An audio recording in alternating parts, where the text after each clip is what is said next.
Hello लोगोफोर खुलुमबाय welcome back to my YouTube channel with another video. So NDA थामहिनबा national democratic alliance जाय जोंनि इन्डियायाव दायो गभर्नमेन्ट सालायगासिनो दङ।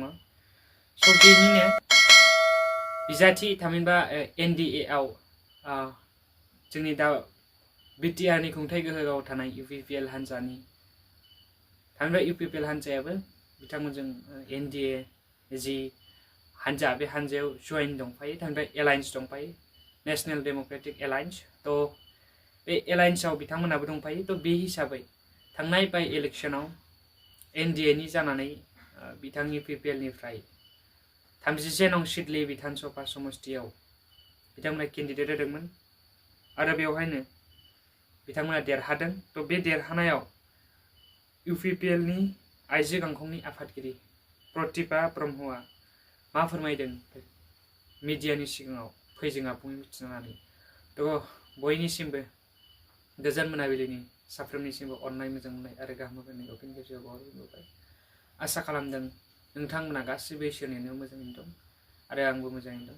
स' नोंथांमोननि थाखाय मोनसे गोदान आपडेट लानानै फैलायबाय। नोंथांमोना भिडिअखौ अननानै जोबजासिम नायलांदो। स' जायफ्रा चेनेलाव दिनैसो फार्स्ट टाइम भिजिट खालामदों चेनेलखौ साबस्क्राइब आरो भिडिअखौ लाइक खालामनानै इयुन समनि थाखाय थुलुंगा होलांगोन होननानै मिजिंथिबाय आरो जे एसे हायो एसेबांनो शेयार खालाम भिडिअखौ जाहाथे बयबो बर' रायजो राजाफ्रानो नुनो हायो।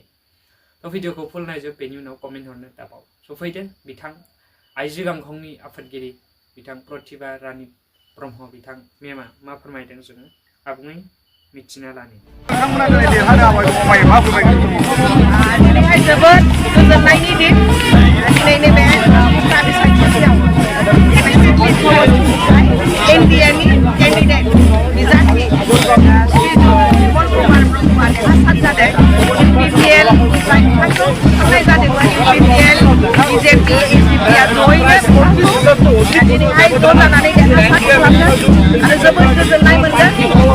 जोङो जोंनि साबायखर बावो माने दिनै नैबे देरहासार जानायनि थाखाय जोङो जोंनि BTR नि आरो UPPL नि आफादगिरि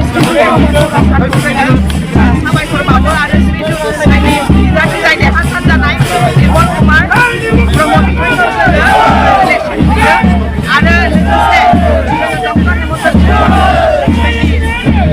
आसामनि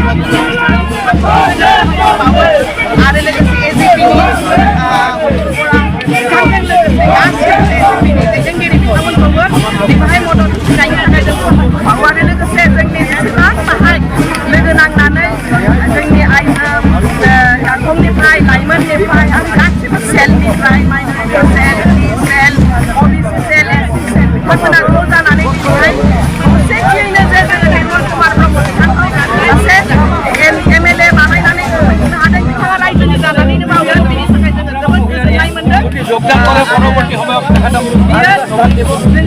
मिजिंथियो फैगौ BTR इलेक्सनाव जोङो बेबायदियैनो एकदम बिराद मोजां नाम्बाराव जोङो देरहासार लिरनाय बिथांमोनखौ मा बुंहरगोन? जेननाय बे डेम'क्रेसियावथ' देरहानाय आरो जेननाया थाखायो।